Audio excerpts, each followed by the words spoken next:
ಕವಿ ಬಹಳ ಸುಂದರವಾದ ಬರೀತು. ಏನಂತಂದ್ರ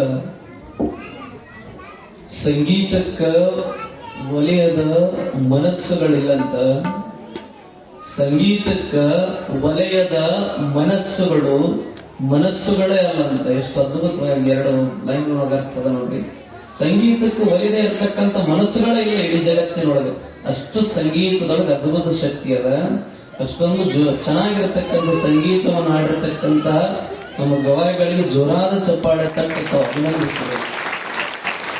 ಎಷ್ಟು ಅರ್ಥಗರ್ಭಿತವಾಗಿರ್ತಕ್ಕಂತಹ ಒಂದು ಗೀತೆ. ಯಾಕೆ ಚಿಂತೆ ಮಾಡ್ತಿದಿ ಎಲೆಮನವೇ, ಎದಕ್ಕೆ ಚಿಂತೆ ಮಾಡ್ತಿ ಅಂತ ತಿಳ್ಕೊಂಡು ಹೇಳ್ತಾರೆ.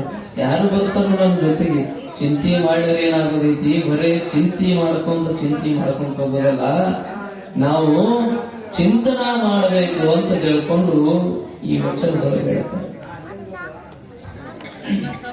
ನಮಗ ಉಣ್ಣುವ ಚಿಂತೆ ಉಣ್ಣುವುದಾದ್ರ ಬಟ್ಟಿ ಚಿಂತೆ ಬರ್ತದ. ಬಟ್ಟಿ ಸಿಕ್ತಪ್ಪ ಅಂತಂದ್ರ ನಮಗೇನು ಚಿಂತೆ ಬರ್ತದ, ಚೆನ್ನಾಗಿ ಉಂಬುವ ಚಿಂತೆ ಆಯ್ತು, ಉಡುವ ಚಿಂತೆ ಆಯ್ತು, ಆಮೇಲೆ ಹೆಂಡಿರ ಚಿಂತೆ ಏನ್ ಬರ್ತದ ನಮಗ, ಹೆಂಡ್ರ ಚಿಂತೆ ಬರ್ತದ. ಮಗ 25 ವಯಸ್ಸಿಗೆ ಬಂದ ಅಂತಂದ್ರೆ ಹೆಂಗ ನೀವು 24 ಅನ್ನಂತ ನೀವು ವಿಚಾರ ಮಾಡಿದ್ರಲ್ಲ, ಹಂಗ 25 ವಯಸ್ಸಿಗೆ ಬಂದ ಅಂತಂದ್ರೆ ಮುಗಿತು. ಏನ್ ಮಾಡ್ತಾರ, ಮಗನ ಮದುವೆ ಮಾಡಬೇಕಂತ ಚಿಂತೆ ಮಾಡ್ತಾರ. ಮಗನ ಮದುವೆ ಮಾಡ್ಬೇಕಲ್ಪ, ಇನ್ನ ಮಗ ವಯಸ್ಸಿಗೆ ಬಂದಾನ, ಅದಕ್ಕಾಗಿ ಮಗನ ಮದುವೆ ಮಾಡ್ಬೇಕಂತ ಹೇಳಿ ಹೆಣ್ಣು ಹುಡುಕಾಕ ಎಷ್ಟು ಕಷ್ಟ ಪಡ್ತೀನಿ, ಎಷ್ಟು ಚಿಂತೆ ಮಾಡ್ತೀವಿ ಅಂತಂದ್ರ ಈಗೆಲ್ಲ ಹೆಂಗಾಗಿಬಿಟ್ಟಾವ ಅಂತಂದ್ರ ಮದುವೆಗಳು. ಮಗನ ಮದುವೆ ಮಾಡಕ್ ಹೊಂಟಿರ್ತೀವಿ. ಮದುವೆ ಮಾಡಕ್ ಹೊಂಟಾಗ ಮಗನ ಕೊಡ್ತಿರ್ತಾರಲ್ಲ, ಕೊಡುವಾಗ ಎಷ್ಟು ವಿಚಾರ ಮಾಡ್ತೀರಿ ನೀವು. ಅವನಿಗೆ ಗೌರ್ಮೆಂಟ್ ನೌಕರಿ ಇರ್ಬೇಕು, ಜೊತೆಗೆ ಅವನ ಹೆಸರು ಮೇಲೆ ಒಂದು 10 ಎಕರೆ ಹೊಲ ಇರಬೇಕು, ಮತ್ತವ್ ಹೊಲಕ್ಕೆ ಹೋಗ್ಬಾರ್ದು, ಮತ್ತೆ ಹೊಲ ಆಗ್ಬೇಕು ಅವನ ಹೆಸರು ಮೇಲೆ. ಅಲ್ಲ, ರೈತರಿಗೂ ಹೆಣ್ಣು ಕೊಡೋದು ಬಹಳ ಕಷ್ಟ ಆಗಿಬಿಟ್ಟದ. ಈಗ ಬಹಳ ವಜ್ಜಾಗತ್ತೆ. ನಾನು ನೋಡಕತ್ತೀನಲ್ಲ, ಶಾಲೆ ಕಲಿದವರಿಗೆ ಮತ್ತಿನ್ನ ಹೊಲದಾಗ ಮಾಡುವಂತವ್ರಿಗೆ, ರೈತರಿಗೆ ನಾವು ಹೆಣ್ಣು ಕೊಡೋದಾಗಿವಿ. ನಾವು ನಿಜಕ್ಕೂ ಕೂಡ ರೈತರ ಮಕ್ಕಳು ಅನ್ನೋದು ಮರೆತು ಬಿಟ್ಟಿದೀವಿ ನಾವು. ಯಾಕಂತಂದ್ರ ರೈತ ದೇಶದ ಬೆನ್ನೆಲುಬು ಅನ್ನೋದು ನಮಗ ಗೊತ್ತದ.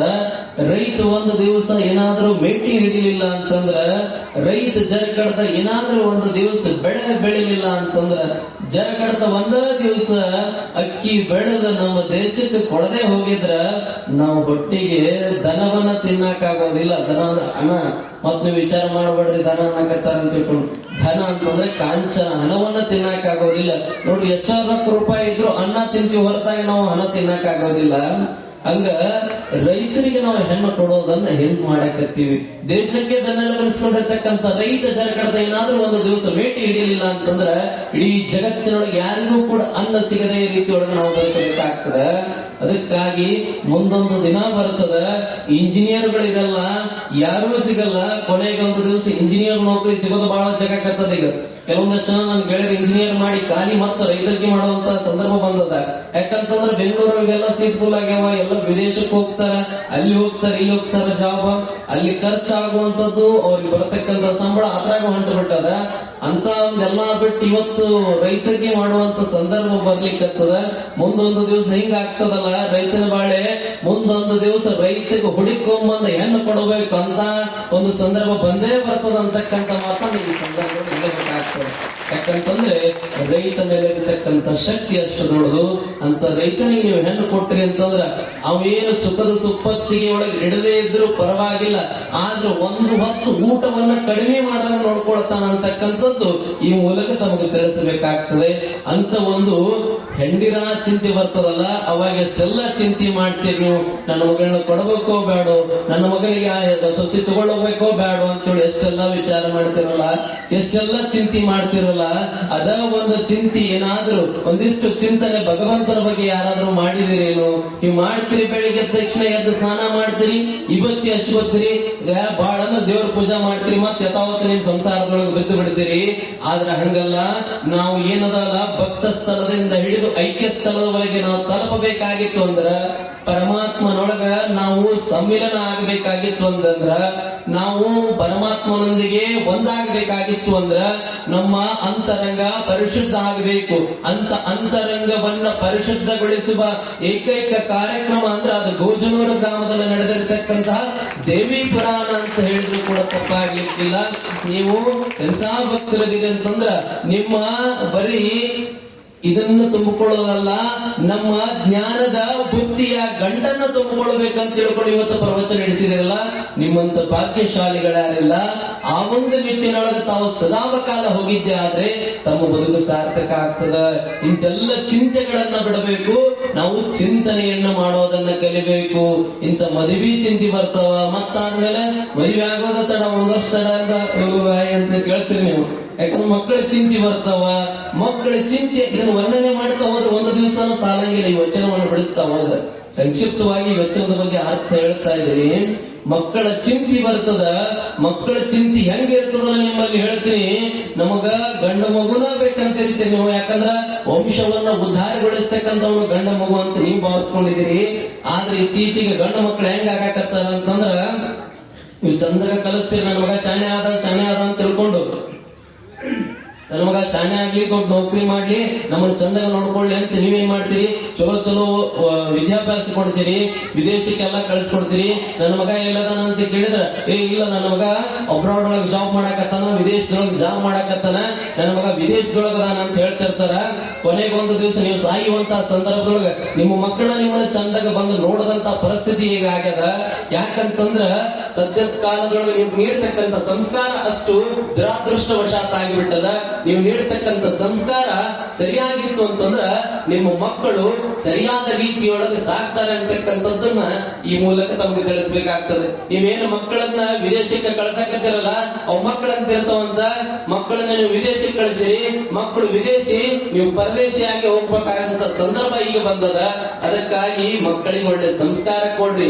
ಮಕ್ಕಳನ್ನ ಬರೀ ಗಂಡು ಮಗು ಬೇಕಂತಲ್ಲ, ಹೆಣ್ಣು ಮಗು ಇದ್ರೂ ಕೂಡ ಎಷ್ಟು ಕರುಳು ಬಳಿಯ ಸಂಬಂಧದಿಂದ ನೋಡ್ತದಲ್ಲ, ಗಂಡೇ ಇರ್ಲಿ ಹೆಣ್ಣೆ ಇರ್ಲಿ, ಯಾವುದೇ ಮಕ್ಕಳಿದ್ರು ಕೂಡ ಏಕತಾ ಭಾವದಿಂದ ಕಂಡ್ರಿ ಅಂತಂದ್ರ ನಿಮ್ಮ ಬದುಕು ಬಂಗಾರ ಆಗ್ತದೆ ಅಂತಕ್ಕಂಥ ಮಾತನ್ನ ಈ ಮೂಲಕ ಹೇಳ್ಬೇಕಾಗ್ತದೆ. ಇಂತೆಲ್ಲ ಮಕ್ಕಳ ಚಿಂತೆ ಬರ್ತದ. ಆಮೇಲೆ ಮಕ್ಕಳಾದ್ರು ಅಂತಂದ್ರ ಅವ್ರಿಗೆ ಒಂದಿಷ್ಟು ಗಳಿಸಿಡಬೇಕಲ್ಲ, ಸಿರಿತನ ಅಂತಕ್ಕಂಥದ್ದು ಬರ್ತದ. ಅಲ್ಲಿ ನಮ್ಮ ಮಕ್ಕಳಿಗೆ ಏನೋ ಮಾಡಿಡಬೇಕು, ನಾವು ನಮ್ಮ ಮಕ್ಕಳಿಗೆ ಆಸ್ತಿ ಮಾಡ್ಬೇಕು, ಅಂತಸ್ತು ಮಾಡ್ಬೇಕು, ಅದು ಮಾಡ್ಬೇಕು, ಇದು ಮಾಡ್ಬೇಕಂತಿರ್ತೀರಿ. ಮಕ್ಕಳಿಗಾಗಿ ಆಸ್ತಿ ಮಾಡೋದನ್ನ ಬಿಡ್ರಿ, ಮೊದಲಿಗೆ ಮಕ್ಕಳನ್ನ ಆಸ್ತಿ ಮಾಡೋದನ್ನ ಕಲೀರಿ ಅಂತ ತಿಳ್ಕೊಂಡು ಸ್ವಾಮಿ ವಿವೇಕಾನಂದರು ಅಂದಿನ ದಿನಮಾನದೊಳಗೆ ಹೇಳಿದ್ರು.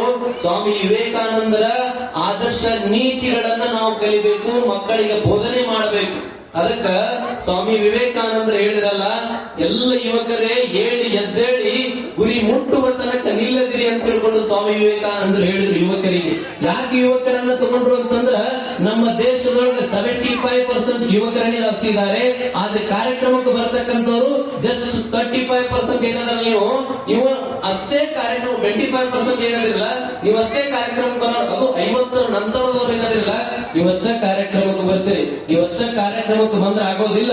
ನಿಮ್ಮ ಜೊತೆಗೆ ಮಕ್ಕಳನ್ನ ಕರ್ಕೊಂಡ್ ಬಂದ್ರಿ ಅಂತಂದ್ರ ಅವರಲ್ಲಿರ್ತಕ್ಕಂತಹ ಅಂಧಕಾರವನ್ನ ತೊಲಗಿಸಿ ಸಂಸ್ಕಾರ ಅಂತಕ್ಕಂಥ ಜ್ಞಾನದ ಬುದ್ಧಿಯ ಗಂಟನ್ನು ಬಿದ್ದು ಬಿಟ್ರಿ ಅಂತಂದ್ರ ಅಲ್ಲಿ ಒಳ್ಳೆಯ ಫಸಲು ಸಿಗ್ತದ ಅಂತಕ್ಕಂಥದ್ದು ತಾವೆಲ್ಲರೂ ಕೂಡ ತಿಳ್ಕೊಳ್ಬೇಕಾಗ್ತದೆ.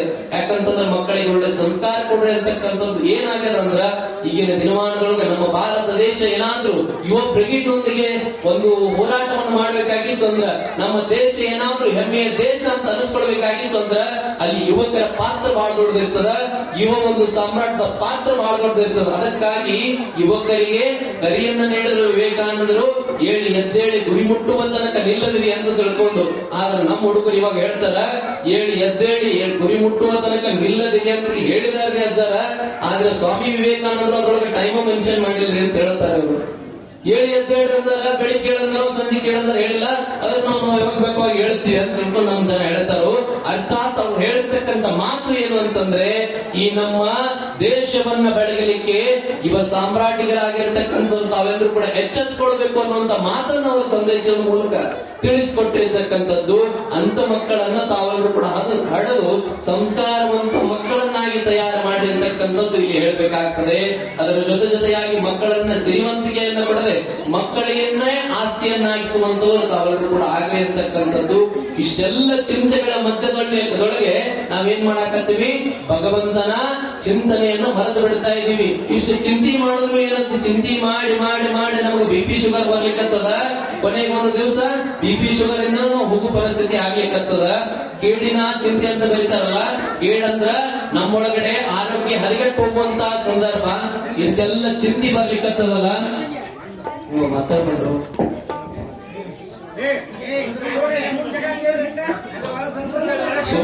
ನಾ ಹೇಳಕತ್ತೀನಿ 10 ದಿನ ಮಾಡಿ ನಿಮ್ಮ ಜಾಸ್ತಿ ಆಯ್ತು. ಶಿವಸಾಂಬ ಜಯ ನಮಃ ಪಾರ್ವದೇವತೆ. ಇದನ್ನ ಹೇಳಕ್ ಬರೀ ಶಾಣೆ. ಹೆಂಗ ನಮ್ಮೊಳಗ ಈ ಚಿಂತೆ ಅಂತಕ್ಕಂಥದ್ದು ಬರ್ತದಲ್ಲ, ಇದನ್ನ ತೊಲಗಿಸಿ ಮೋಹ ಅಂತಕ್ಕಂಥದ್ದೆಲ್ಲವನ್ನ ಕಳಚಿ ನಮ್ಮಲ್ಲಿರ್ತಕ್ಕಂಥ ಅಂಧಕಾರವನ್ನ ತೊಲಗಿಸಿ ನಾವು ಚಿಂತನೆಯನ್ನ ಮಾಡೋದನ್ನ ಕಲಿಬೇಕು. ಅದಕ್ಕೆ ಸಂಸ್ಕೃತ ಸುಭಾಷಿತಕಾರ ಬರೀತಾನೆ, ಚಿಂತೆಯಾಶ್ಚ ಚಿತಾಯಾಶ್ಚ ಬಿಂದು ಮಾತ್ರೇಣ ವಿಶೇಷತಃ ಚಿತಾದಹತಿ ನಿರ್ಜೀವಂ ಚಿಂತಾ ದಹತಿ ಜೀವನಂ ಅಂತ ಹೇಳ್ಕೊಂಡು ಬರೀತಾರೆ. ಏನು ಅದ್ಭುತವಾಗಿರ್ತಕ್ಕಂಥ ಶ್ಲೋಕ. ಚಿತೆಗೂ ಚಿಂತೆಗೂ ಇರ್ತಕ್ಕಂಥ ವ್ಯತ್ಯಾಸ ಒಂದೇ. ಚಿಂತೆ ಮತ್ತು ಚಿತೆಗೆ ಇರ್ತಕ್ಕಂಥ ವ್ಯತ್ಯಾಸ ಏನು ಅಂತಂದ್ರೆ, ಚಿತೆ ಮತ್ತು ಚಿಂತೆ ನೋಡ್ರಿ ಒಂದ್ ಸೈಡ್ ಬರೋದ್ ನೋಡ್ರಿ, ಎರಡು ಬೇಡ. ಚಿಂತೆಗೂ ಮತ್ತು ಚಿತೆಗೆ ಇರ್ತಕ್ಕಂಥ ವ್ಯತ್ಯಾಸ ಎರಡು ಸೈಡ್ ಬರೋದ್ ನೋಡ್ರಿ. ಈ ಕಡೆ ಚಿಂತೆ ಬರೀರಿ, ಈ ಕಡೆ ಚಿತೆ ಬರೀರಿ. ಚಿಂತೆಯೊಳಗೆ ಒಂದು ಶೂನ್ಯವನ್ನು ತೆಗೆದು ಬಿಟ್ರಿ ಅಂದ್ರೆ ಚಿತೆ ಆಗಿಬಿಡುತ್ತದ. ಚಿತೆಗೆ ಒಂದು ಶೂನ್ಯವನ್ನು ಸೇರಿಸ್ಬಿಟ್ರಿ ಅಂದ್ರೆ ಚಿಂತೆ ಆಗಿಬಿಡುತ್ತದ. ಏನ್ ಅದ್ಭುತ ಬರೀತಾನಲ್ರಿ. ಚಿಂತೆ ಅಂತಕ್ಕಂಥದ್ದು, ಚಿತೆ ಅಂತಕ್ಕಂಥದ್ದು ನಾವು ಸತ್ತ ನಂತರ, ನಾವು ಮರಣದ ನಂತರ ನಮ್ಮನ್ನ ಕೊಂದ್ರ, ನಮ್ಮನ್ನ ಸುಟ್ಟು ಹಾಕಿದ್ರ, ಈ ಚಿಂತೆ ಅಂತಕ್ಕಂಥದ್ದು ಏನಲ್ಲ, ನಾವು ಇರುವಾಗಲೇ ನಮ್ಮನ್ನ ಸುಡ್ತದ ಅಂತಕ್ಕಂಥ ಮಾತನ್ನ ಸಂಸ್ಕೃತ ಸುಭಾಷಿತಕಾರ ಬರೀತಾನೆ. ಎಷ್ಟು ಅದ್ಭುತವಾಗಿರ್ತಕ್ಕಂಥ ಮಾತನ್ನ ಬರೆದ. ಅದಕ್ಕೆ ಹೇಳಿದವರು ಚಿಂತೆಯಂಬಿಟ್ಟು ಚಿಂತನೆಯನ್ನು ಮಾಡಿ ಅಂತ ಹೇಳಿದ್ರು. ಅದಕ್ಕ ಮೊನ್ನೆ ಕೂಡ ನಾನು ಹೇಳಿದೆ, ಕಿವಿಯಲ್ಲಿ ನಿಮ್ಮ ಕೀರ್ತಿ ತುಂಬಿ ಅಂತ ತಿಳ್ಕೊಂಡು ಹೇಳಿದೆ. ಕಿವಿಯೊಳಗ ಭಗವಂತನ ನಾಮಸ್ಮರಣಿಕೆ, ಕಿವಿಯೊಳಗ ಭಗವಂತನ ನಾಮ ಇರಬೇಕು, ಬಾಯಿಯೊಳಗ ಸದಾವಕಾಲ ಭಗವಂತನ ನಾಮಸ್ಮರಣೆ ಪಠಿಸ್ತಾ ಇರಬೇಕು. ಅಂದಾಗ ಮಾತ್ರ ನಮ್ಮಲ್ಲಿರ್ತಕ್ಕಂತಹ ಕ್ರೋಧ ಅಂತಕ್ಕಂಥದ್ದು, ನಮ್ಮಲ್ಲಿರ್ತಕ್ಕಂತಹ ಮೋಹ ಅಂತಕ್ಕಂಥದ್ದು ನಾಶ ಆಗ್ಲಿಕ್ಕೆ ಸಾಧ್ಯ ಆಗ್ತದೆ ಅಂತಕ್ಕಂಥದ್ದನ್ನ ಇಲ್ಲಿ ತಿಳಿಸಬೇಕಾಗ್ತದೆ. ಅದೇ ಒಂದು ವಿಚಾರವಾಗಿಟ್ಟುಕೊಂಡು ಇವತ್ತೇನು ರಸಿಲೋಮನ ವಧೆ ಆಯಿತು. ರುದಾಗ್ರನ ಒಂದು ಹೋರಾಟದಿಂದ, ರುದಾಗ್ರ ಯಾವ ರೀತಿಯಾಗಿ ದೇವಿಯೊಂದಿಗೆ ಹೋರಾಟ ಮಾಡ್ತಾನಲ್ಲ, ರುದಾಗ್ರ ದೇವಿಯೊಂದಿಗೆ ದೇವಿಯನ್ನ ಸಂಹರಿಸಬೇಕಂತ ಹೇಳಿ ಯುದ್ಧವನ್ನ ಮಾಡುವಂತ ಸಂದರ್ಭ ದೇವಿಯನ್ನ ಪ್ರಶ್ನೆ ಮಾಡಿದ. ಏನಂತ, ನೀನ್ ಯಾರು ಅಂತ ಪ್ರಶ್ನೆ ಮಾಡಿದಾಗ ಇರುವಂತ ಎಲ್ಲ ವಿಚಾರಗಳನ್ನ ದೇವಿ ಹೇಳ್ತಾಳೆ. ನಾನು ಜಗತ್ತನ್ನು ಸೃಷ್ಟಿ ಮಾಡಿರ್ತಕ್ಕಂಥವಳು, ಜಗಕ್ಕೆ ಒಡೆಯಳು, ಜಗತ್ತನ್ನು ಉದ್ಧರಿಸುವಂತವಳು, ಜಗವ ಬೆಳಗಲೆಂದೇ ಪ್ರಜ್ವಲಿಸುತ್ತಿರುವವಳು ಅಂತ ತಿಳ್ಕೊಂಡು ದೇವಿ ಹೇಳ್ತಾಳೆ. ಅವಾಗ ಈ ಜಗತ್ತಿಗೆ ಒಡೆಯ ಮಹಿಷಾಸುರ, ಏನು ಮಹಿಷಾಸುರ ಅಂತ ಹೇಳಿದ್ರಲ್ಲ, ಆ ಮಹಿಷಾಸುರನ ಒಂದು ಕುಲವಂಶಸ್ಥರಾಗಿರ್ತಕ್ಕಂಥ ರುದಾಗ್ರ ಮತ್ತು ರಸಿಲೋಮನ ಏನದಾರಲ್ಲ, ಇವರನ್ನ ಸಂಹಾರ ಮಾಡ್ಬೇಕಂತ ತಿಳ್ಕೊಂಡು ದೇವಿ ತನ್ನ ಬಾಣಗಳಿಂದ ಇವರನ್ನು ಸಂಹರಿಸಿದ್ದು. ರಸಿಲೋಮನನ್ನು ಸಂಹರಿಸಿದ ತದಾಕ್ಷಣ ರುದಾಗ್ರ ಏನು ಬಂದು ಯುದ್ಧ ಮಾಡ್ಲಿಕ್ಕೆ ಪ್ರಾರಂಭ ಮಾಡಿದ. ಸುಮಾರು ವರ್ಷಗಳ ಪರ್ಯಂತ ಯುದ್ಧ ಮಾಡಿ ಮಾಡಿ ಕೊನೆಗೆ ರುದಾಗ್ರನನ್ನು ಸಂಹರಿಸಿಬಿಟ್ಲು. ತನ್ನ ಬಾಣದ ಏಟಿನಿಂದ, ತನ್ನ ಮೋಹದ ಬಾಣದ ಏಟಿನಿಂದ ನಿನ್ನಲ್ಲಿರ್ತಕ್ಕಂಥ ಮೋಹ ಅಂತಕ್ಕಂಥದ್ದು, ಲೋಭ ಅಂತಕ್ಕಂಥದ್ದು ಇವತ್ತು ಇವತ್ತು ಸರ್ವನಾಶ ಆಗಿ ಹೋಗ್ತದ. ಇದು ಕೇವಲ ನಿನ್ನನ್ನ ಸಂಹರಿಸತಕ್ಕಂಥದ್ದಲ್ಲ, ಈ ಜಗತ್ತಿನಲ್ಲಿರ್ತಕ್ಕಂಥ ನನ್ನ ಮಕ್ಕಳೆನಿಸಿಕೊಂಡಿರ್ತಕ್ಕಂತಹ ಜಗದ ಎಲ್ಲರಲ್ಲಿರ್ತಕ್ಕಂತಹ ಮೋಹವನ್ನ ಹೊಡೆದೋಡಿಸುವಂತಹ ಒಂದು ಅದ್ಭುತವಾಗಿರ್ತಕ್ಕಂಥ ಶಕ್ತಿಯನ್ನ ನೀಡತಕ್ಕಂಥ ಪುರಾಣ ಅದು ದೇವಿಯ ಪುರಾಣದೊಳಗ. ಅದು ಇವತ್ತು ನಿಮ್ಮಲ್ಲಿರ್ತಕ್ಕಂಥ ರಸಿಲೋಮ ಮತ್ತು ಹೃದಾಗ್ರಂತಕ್ಕಂತಹ ಮೋಹ ಲೋಪಗಳೇನದವಲ್ಲ, ಇವುಗಳನ್ನ ಇವತ್ತು ಸಂಹಾರ ಮಾಡ್ತಾ ಇದ್ದೀನಿ ಅಂತ ತಿಳ್ಕೊಂಡು ದೇವಿ ಆ ಅರ್ಥಾತ್ ಭಾವನೆಯೊಳಗ ನಮಗೆ ತಿಳಿಸಿಕೊಟ್ಟಿರ್ತಕ್ಕಂಥದ್ದು. ಇದನ್ನ ನಾವು ತಿಳ್ಕೊಳ್ಬೇಕು. ಇದು ನಮ್ಮ ದೇಹಕ್ಕೆ ನಾವು ಯಾವಾಗ ಅಳವಡಿಸ್ಕೊಳ್ತೀವಲ್ಲ, ನಮ್ಮ ದೇಹ ಭಾವದೊಳಗಿರ್ತಕ್ಕಂತಹ ಒಂದಿಷ್ಟು ವಿಚಾರಗಳನ್ನ ಯಾವಾಗ ನಾವು ಕಳೆದು ಹಾಕ್ತೀವಿ, ನಮ್ಮಲ್ಲಿರ್ತಕ್ಕಂಥ ಚಿಂತೆಗಳನ್ನ ಅಳಿಸಿ ಯಾವಾಗ ಭಗವಂತನ ಚಿಂತನೆಯನ್ನ ನಾವು ಮಾಡ್ತೀವೋ ಅಂದಾಗ ನಮ್ಮ ಬದುಕು ಸಾರ್ಥಕ ಆಗ್ತದ, ಅಂದಾಗ ನಮ್ಮ ಜೀವನ ಬಂಗಾರ ಆಗ್ಲಿಕ್ಕೆ ಸಾಧ್ಯ ಆಗ್ತದ ಅಂತಕ್ಕಂಥ ವಿಚಾರವನ್ನ ನಾವು ಇಲ್ಲಿ ತಿಳ್ಕೊಳ್ಬೇಕಾಗ್ತದೆ. ಇದೀಗ ನಮ್ಮ ಗವಾಯಿಗಳು ಒಂದು ಸಂಗೀತದ ಮೂಲಕ ನಂತರ ನಾವು ಕಾರ್ಯಕ್ರಮ ಮತ್ತೆ ಪುನಃ ಪ್ರಾರಂಭಿಸೋಣಂತಕ್ಕಂಥದ್ದು.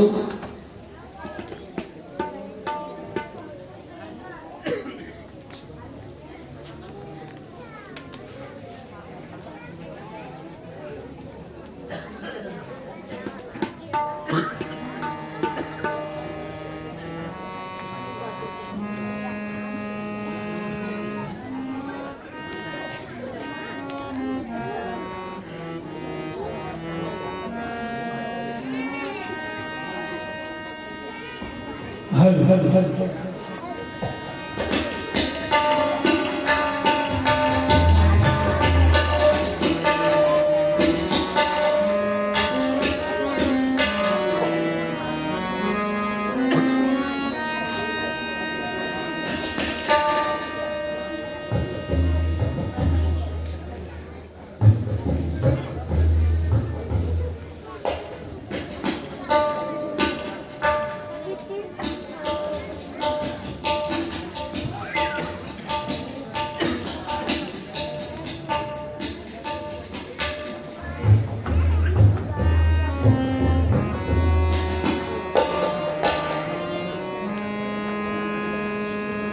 हल हल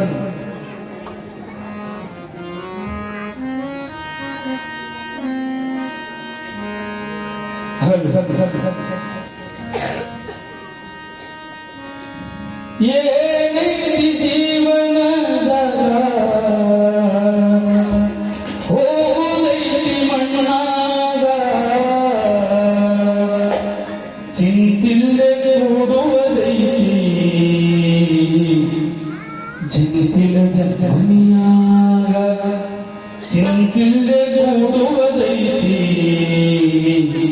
ಜಗತ್ತಿಲದ ಧ್ವನಿಯಾಗ ಸ್ವಂತದ ಜಾಗ ತುಡುಗಡದಾಗ ಸ್ವಂತದ ಜಾಗ ತುಡುಗಡದಾಗ ಕಾಯಕ ಉಳಿದಲು ಕಣ್ಣಿನ ಮ್ಯಾಲ ಏನೈತಿ ಜೀವನದಾಗ ಹೋಗುದೈತಿ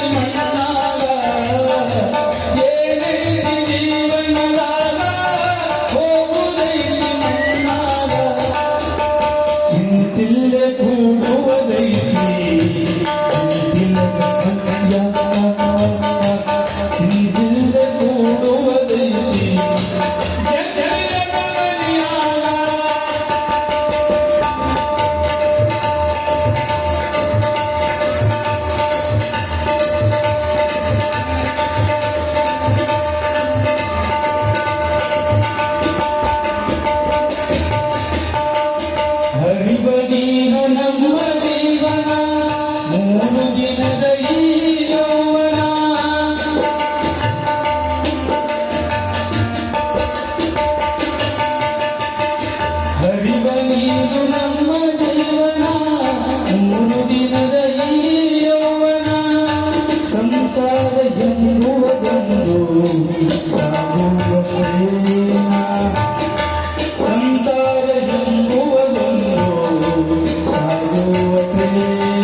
ರೋಗ ಯಮನ ಹಾಕುವ ಹಗ್ಗ ಹತ್ತಿದ್ದೆಲ್ಲ ನಿನಗೊಮ್ಮೆ ರೋಗ ಅದು ಯಮ ಹಾಕುವ ಹಗ್ಗ ಬಸವನ ಪಾದ ಇದೆ ಕಡೆಯೆಂದು ಬಸವನ ಪಾದ ಇದೆ ಕಡೆಯೆಂದು ತಿಳಿದುಕೊಳ್ಳೋ ಎಲೆಮಾನ ಏಲೈತಿ ಜೀವನದ ಹೋಗುಲೈತಿ ಮಣ್ಣಾಗ ಏಲೈತಿ ಜೀವನದಾಗ ಹೋಗುಲೈತಿ ಮಣ್ಣಾಗ ಚಿಂತಿಲ್ಗೆ ಕೂಡುವುದೈತಿ ಚಿಂತಿಲ್ಲದ ಮನಿಯಾಗ ಚಿಂತಿಲ್ಲೆ ಕೂಡುವುದೈತಿ ಚಿಂತಿಲ್ಲೆ ಕೂಡುವುದೈತಿ ಚಿಂತಿಲ್ಲೆ ಕೂಡುವುದೈತಿ ಜಗದಿಲ್ಲದ ಮನಿಯಾಗ.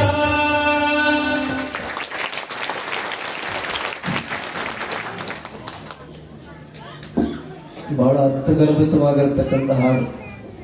ಅರ್ಥ ಆಯ್ತಲ್ರಿ ಅದ್ರದ್ದು ಸಾರಾಂಶ ಅರ್ಥ ಆಯ್ತಾ? ಪೂರ್ತಿ ಅರ್ಥ ಆಗತ್ತ ನೋಡ್ರಿ. ಕೊನೆಗೆ ಎಷ್ಟು ಚಂದ ಹಾಡ್ತಾರ ಅವರು. ಕೊನೆಗೆ ನಾವು ಹೋಗೋದು ಜನತಿಲ್ಲದ ಮನೆಯಾಗ. ನಿನ್ನೆ ಹೇಳಿದ್ನಲ್ಲ 4x4 site is permanent only. ಅದೊಂದೇ ನಾವು ಪರ್ಮನೆಂಟ್. ಅಲ್ಲೇ ಹೋಗೋದು. ಕೊನೆಗೆ ಈ ಮನೆ ಯಾವುದೋ ಬರಂಗಿಲ್ಲ. ಅದಕ್ಕ ನಾವು ತಿಳ್ಕೊಳ್ಬೇಕು, ಇದು ಜೀವನ ನಶ್ವರ. ಇದು ನಶ್ವರವಾಗಿರ್ತಕ್ಕಂತಹ ಜೀವನ ಈಶ್ವರ ಆಗ್ಬೇಕಾಗಿತ್ತು ಅಂದ್ರ ನಶ್ವರ ಬದುಕು ಅಂತಕ್ಕಂಥದ್ದು ನಮಗ ಅರಿವಾಗಬೇಕು. ಅಂದಾಗ ಈ ಆತ್ಮ ಈಶ್ವರ ಆಗ್ತದೆ ಅಂತಕ್ಕಂಥದ್ದು.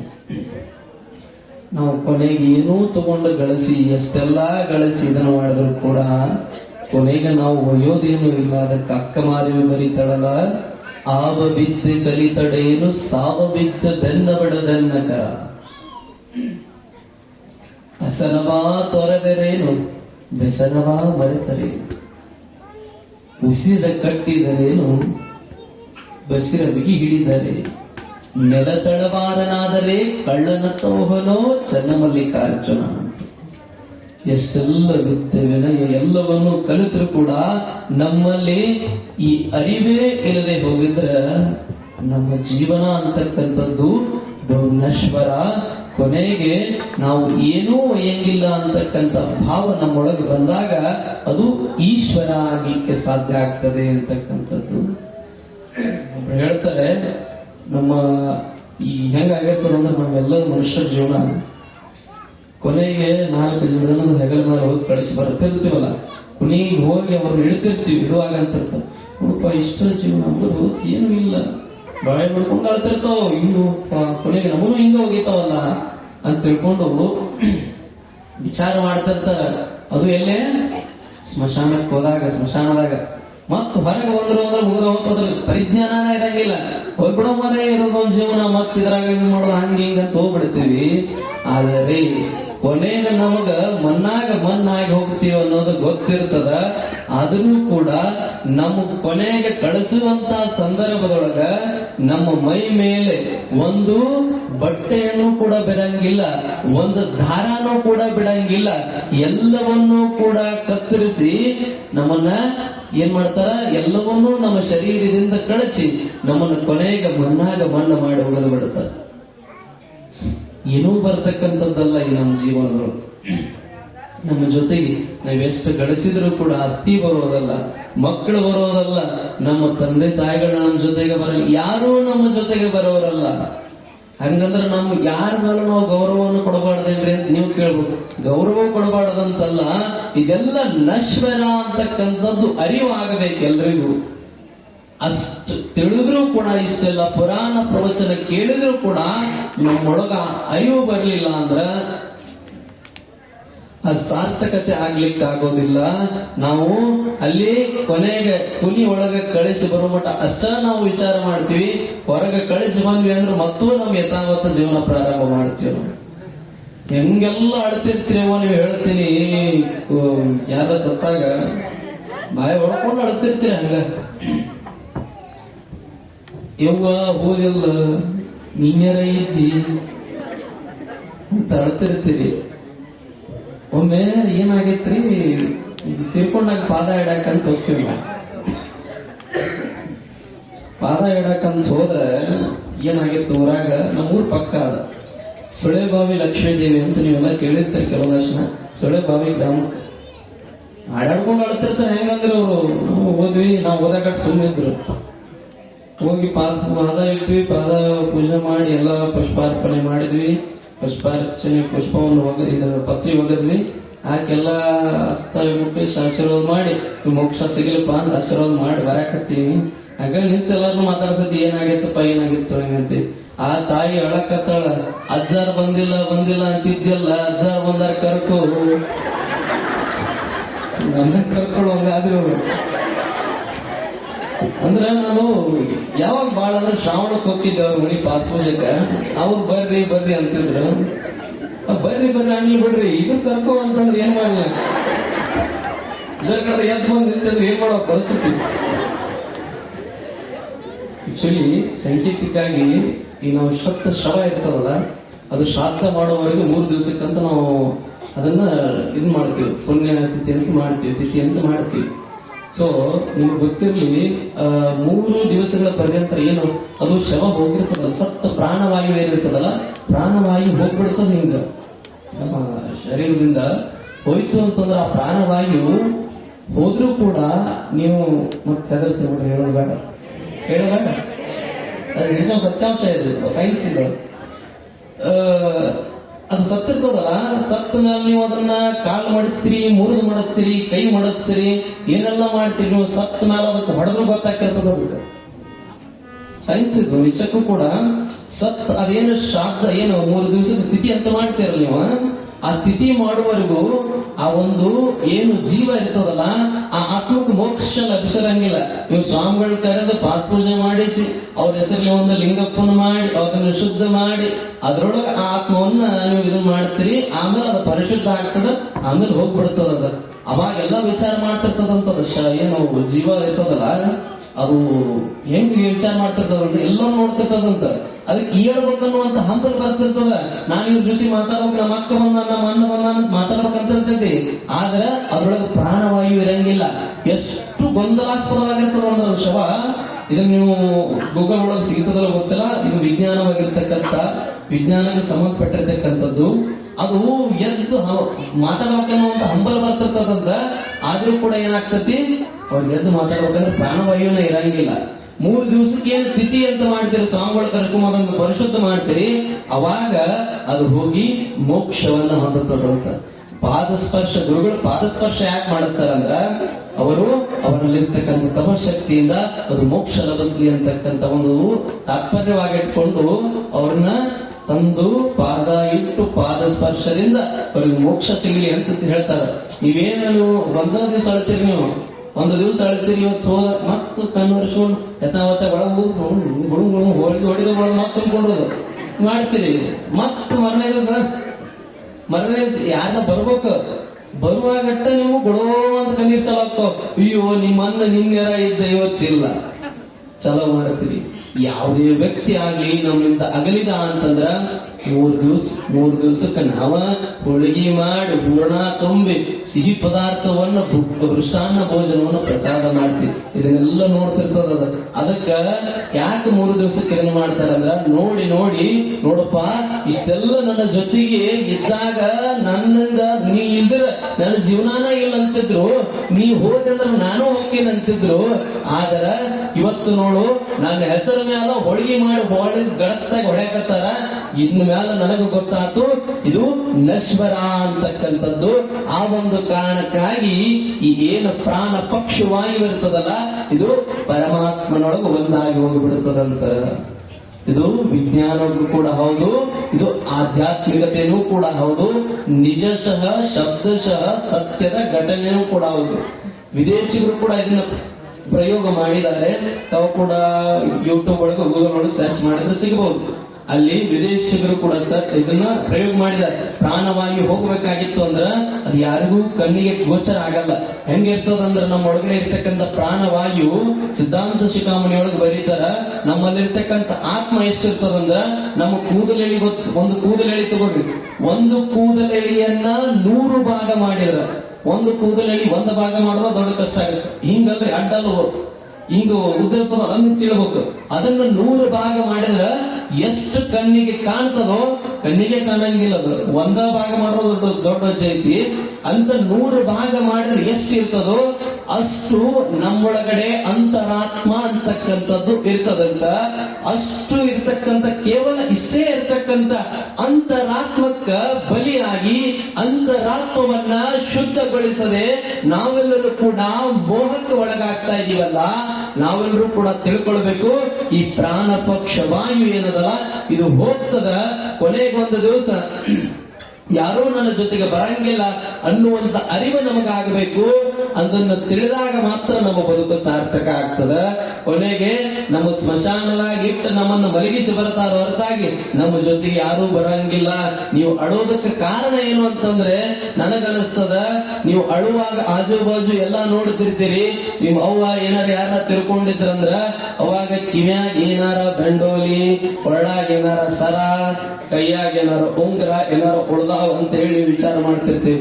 ಕೊನೆಗೆ ಸ್ವಾಮಿಗಳು ಬರ್ತಾರೆ ನೋಡ್ರಿ, ಬರ್ತಾರಿಲ್ಲ ತಿಳ್ಕೊಂಡಾಗ ಪಾರಾಯಣ ಹೋಗ್ತೀರಿ ಎಲ್ಲಿ ಅಳ್ತಿರ್ತಾರೆ ಹೋಗಿಲ್ಲ.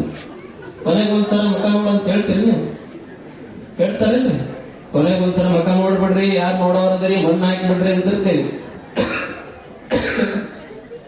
ಅವ್ರು ಹೇಳ್ತಕ್ಕಂಥ ಕಾರಣ ಏನು ಅಂತಂದ್ರೆ ಅಪ್ಪಿತಪ್ ಏನಾರ ಕಿವ್ಯಾಗೇನು ಮೂಗನೆಯಾಗೇನು ಏನಾರ ಬಿಟ್ರೆ ನೋಡ್ಕೊಂಡ್ಬಿಡ್ರಿ, ಈಗ ತಕ್ಕೊಂಡ್ಬಿಡ್ರಿ ಅಂತ ತಿಳ್ಕೊಂಡ ಹೇಳಾಕ ಹಂಗ ಮಾಡ್ತಾರ ಅವ್ರು. ನಿಜಾಂಶ ತಿಳ್ಕೋಬೇಕು, ಸತ್ಯದ ಅರಿವನ್ನ ಅರಿಬೇಕು. ತಮಾಷೆ ಅನ್ನಿಸ್ಬಹುದು. ಯಾಕಂತಂದ್ರೆ ನಮ್ಮ ಅಂತರಾತ್ಮವನ್ನ ಪರಿಶುದ್ಧಗೊಳಿಸುವಂತ ಪುರಾಣ ಇದು. ದೇವಿಯ ಪುರಾಣ ಇದು ದೇಹದ ಪುರಾಣ ಅಂತ ಸುಮ್ಮನೆ ಹೇಳಿಲ್ಲ. ನಮ್ಮ ಜನಕ್ಕ ಇದು ಏನಾಗ್ತದ ಅಂತಂದ್ರ ಏನ್ರಪ್ಪ ಸ್ವಾಮಿಗಳು ಬರೇ ವಿಚಾರ ಬೇರೆನ ಹೇಳಕತ್ತಾರ ನಿಮಗ ಅನಿಸ್ಬೋದು. ನಿಜಾಂಶದ ಇದ್ದ ಘಟನೆ ಇದು. ಇಲ್ಲಿರ್ತಕ್ಕಂಥ ವಿಚಾರ ಏನದಲ್ಲ ಇದು ಕೇವಲ ನಮ್ಮ ದೇಹಕ್ಕೆ ಅನ್ವಯಿಸುವಂತ ಪುರಾಣ ಇದು. ದೇವಿ ಪುರಾಣ. ನಮ್ಮ ಜನ ಎಷ್ಟು ಭಕ್ತಿವಂತರಂದ್ರ ದೇವರ ಹೆಸರು ಹೇಳಿದ್ರು ಒಂದು ಕೆಲಸ ದೌಡ್ ಮಾಡ್ತಿರ ಹೊರತಾಗಿ ಇನ್ನೊಬ್ಬರ ಹೆಸರು ಹೇಳಿದ್ರೆ ನೀವು ಕೆಲಸ ಮಾಡಂಗಿಲ್ಲ. ಇವತ್ತು ದೇವರ ಹೆಸರಿನ್ಯಾಗ ಉಪವಾಸ ಮಾಡೋರು ಅದಾರ, ಉಪ್ಪು ಬಿಡೋರು ಅದಾರ, ಮತ್ತು ಸೊಪ್ಪು ಬಿಡೋರು ಅದಾರ. ಆದ್ರೆ ದೇವರ ಹೆಸರಿನ್ಯಾಗ ಒಬ್ಬರು ಕೂಡ ಇನ್ನೂ ತಪ್ಪು ಬಿಟ್ಟಿದ್ದನ್ನು ನಾನು ಕಂಡಿಲ್ಲ. ಆದ್ರೆ ನಾವು ಮಾಡುವಂತ ತಪ್ಪು ಬಿಟ್ಟು ಈ ಎಂದು ದೇವಿಯ ಪುರಾಣವನ್ನ ಯಾರು ದೇಹದ ಪುರಾಣ ಅಂತ ಅಳವಡಿಸ್ಕೊಳ್ತಾರೋ, ನಮ್ಮೊಳಗಡೆ ಇರತಕ್ಕಂತಹ ಅರಿಷಟ್ ವರ್ಗಗಳನ್ನ ತಮ್ಮ ನಿಯಂತ್ರಣದೊಳಗೆ ಇಟ್ಕೊಳ್ತಾರೋ, ಯಾರು ತಮ್ಮ ಅಂತರಂಗದ ಆತ್ಮವನ್ನ ಪರಿಶುದ್ಧಗೊಳಿಸಲಿಕ್ಕಾಗಿ ಇವೆಲ್ಲವುಗಳನ್ನ ಹತೋಟಿಯೊಳಗೆ ಇಟ್ಟುಕೊಂಡು ತಮ್ಮ ಜೀವನವನ್ನ ಸಾಗಿಸ್ತಾರೋ ಅವರು ನಿಜಕ್ಕೂ ಕೂಡ ಮೋಕ್ಷದ ಹಾದಿಯನ್ನ ಹಿಡಿಲಿಕ್ಕೆ ಸಾಧ್ಯ ಆಗ್ತದೆ ಅನ್ನುವಂತ ಮಾತನ್ನ ಈ ಮೂಲಕ ತಿಳಿಸಬೇಕಾಗ್ತದೆ. ನಾವಿಲ್ಲಿ ಬಂದಿರತಕ್ಕಂತಹ ವಿಚಾರನೇ ಕೇವಲ ಮೋಕ್ಷದ ದಾರಿಯನ್ನು ಹಿಡಿಲಿಕ್ಕಾಗಿ, ನಾವೆದಕ್ಕೂ ಬಂದಿಲ್ಲ, ಮೋಕ್ಷವನ್ನು ಹೊಂದಲಿಕ್ಕಾಗಿ ಬಂದೀವಿ ಅನ್ನುವಂತಹ ಅರಿವು ನಮಗಾಗಬೇಕು. ಅರಿವಾದಾಗ ನಮ್ಮ ಬದುಕು ಸಾರ್ಥಕ ಆಗ್ತದೆ ಅಂತಕ್ಕಂಥ ಮಾತನ್ನ ತಮಗೆ ತಿಳಿಸಿ, ಈ ಪುನರಪಿ ಜನನಂ ಪುನರಪಿ ಮರಣಂ ಅಂತಕ್ಕಂತಹ ಭವಚಕ್ರದೊಳಗೆ ತಿರುಗೋದು ಬೇಡ. ಇಲ್ಲಿ ಹೆಂಗ ಇಲ್ಲಿ ರುದಾಗ್ರ ಮತ್ತು ರಸರೋಮನ ಸಂಹಾರ ಯಾವ ಕಾರಣಕ್ಕಾಗ್ತದಲ್ಲ, ನಮ್ಮಲ್ಲಿರ್ತಕ್ಕಂಥ ಮೋಹವನ್ನ ಲೋಭವನ್ನ ಎಲ್ಲವನ್ನೂ ಕೂಡ ನಾಶ ಮಾಡಿಸುವಂತಹ ಈ ರಸರೋಮ ರುದಾಗ್ರರ ಸಂಹಾರ ಈ ಒಂದು ಪುರಾಣದೊಳಗೆ ಇವತ್ತಾಗಿರ್ತಕ್ಕಂಥದ್ದು.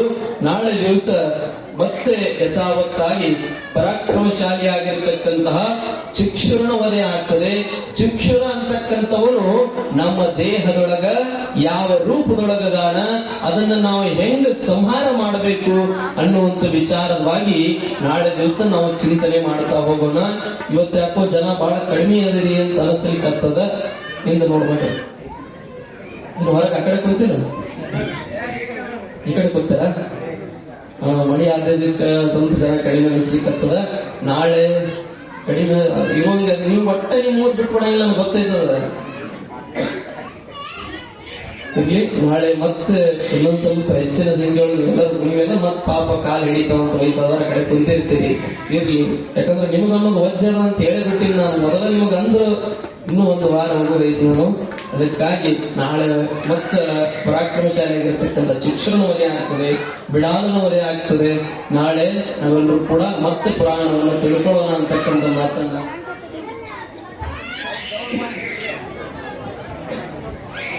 ಅದೇ ರೀತಿಯಾಗಿ ಇವತ್ತಿನ ಪ್ರಸಾದ ಸೇವೆಯನ್ನ ವಿಘ್ನೇಶ್ವರ ಯುವಕ ಮಂಡಳಿಯವರು ಪ್ರಸಾದ ಸೇವೆಯನ್ನು ಇವತ್ತು ಮಾಡಿದ್ದಾರೆ. ಅವರಿಗೆ ಜೋರಾದ ಚಪ್ಪಾಳೆಯನ್ನ ತಟ್ಟೋದ್ರ ಮುಖಾಂತರ ಅದೇ ರೀತಿ ಬಹಳ ಇವತ್ತು ಬಹಳ ಅದ್ಭುತವಾಗಿರ್ತಕ್ಕಂಥ ಪ್ರಸಾದ ನಾಗರಾಜ್ ವಡಕನ್ ಅವರು ಇವತ್ತು ನಮ್ಮ ಪ್ರಸಾದ ಸೇವೆಯನ್ನು ಮಾಡಿರ್ತಕ್ಕಂಥದ್ದು. ಅವರಿಗೂ ಕೂಡ ಜೋರಾದ ಚಪ್ಪಾಳೆ ತಪ್ಪೋದು ಮೂಲಕ ಯಾಕೆ ಚಪ್ಪಾಳೆ ತಪ್ಪಿಸ್ತಾರೆ ಗೊತ್ತದ? ಒಂದು ಅವ್ರಿಗೆ ಅಭಿನಂದನೆ, ಒಂದು ನೀವು BP ಶುಗರ್ ಬರದೇ ಇಲ್ಲ ಅಂತ ಹೇಳಿ. ಯಾಕೆ ಹಿಂಗ್ ಮಾಡೋದ್ರಿಂದ ನೀವು ಟೆನ್ಷನ್ ಕಡಿಮೆ ಆಕೈತಿ. ಸೊ ಅದಕ್ಕಾಗಿ BP ಶುಗರ್ ಬರದೇ ಇರಲಿ, ಅಲ್ಲಿ ಆಜು ಸೊಳ್ಳೆ ಕುಂತು ಸೊಳ್ಳೆ ಹೊಡಿರಿ ಅಂತ ಹೇಳಿ ಇರ್ಲಿ. ಅವರಿಗೆ ಆಯುಷ್ಯ ಆರೋಗ್ಯ ಭಾಗ್ಯವನ್ನು ಕೊಟ್ಟು ಆ ದೇವಿ ಕಾಪಾಡ್ಲಿ ಅಂತಕ್ಕಂಥ ಮಾತನ್ನ ಹೇಳ್ತಾ, ನಾಳೆ ಮತ್ತೆ ಪ್ರಸಾದ ಸೇವೆ ವಹಿಸ್ಕೊಂಡಿರ್ತಕ್ಕಂಥವ್ರು ಇರ್ತಾರ. ನಾಳೆ ಬಹಳ ವಿಶೇಷವಾಗಿರ್ತಕ್ಕಂಥ ಕಾರ್ಯಕ್ರಮಗಳು ಜರುಗುತ್ತವೆ. ನಾಳೆ ದಿವಸನೂ ಕೂಡ ಯಥಾವತ್ತಾಗಿ ಸರಿಯಾಗಿ 6:30 ಈ ಕಾರ್ಯಕ್ರಮದೊಳಗೆ ಪಾಲ್ಗೊಳ್ರಿ ಅಂತಕ್ಕಂಥ ಮಾತನ್ನ ತಮಗೆ ತಿಳಿಸ್ತಾ ಮತ್ತೊಮ್ಮೆ ತಮಗೆ ಶುಭವನ್ನು ಹಾರೈಸಿ ನನ್ನೆರಡು ಮಾತುಗಳನ್ನ ಗುರುವಿನ ಪಾದಕ್ಕೆ ಅರ್ಪಿಸ್ತಾ ಇದ್ದೇನೆ. ಓಂ ಶಾಂತಿ ಶಾಂತಿ ಶಾಂತಿ.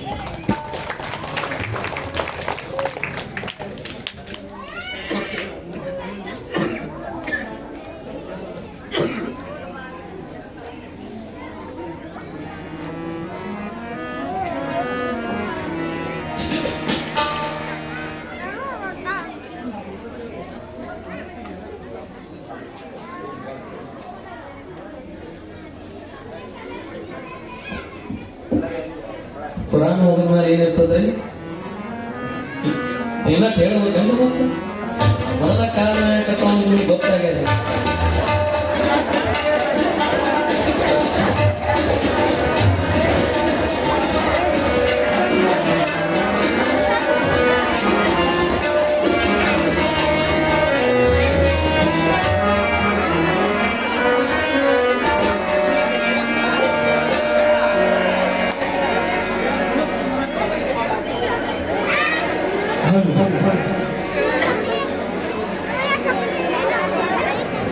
ಮಹಾದೇವಿಗಾರು ಬೆಳಗನು ಬಾರೆ, ಮಹಾದೇವಿಗಾರು ಬೆಳಗನು ಬಾರೆ, ಬೆಳಗನು ಬಾರೆ ಭಾರತ ಮಾತೆ, ಬೆಳಗನು ಬಾರೆ ಭಾರತ ಮಾತೆ.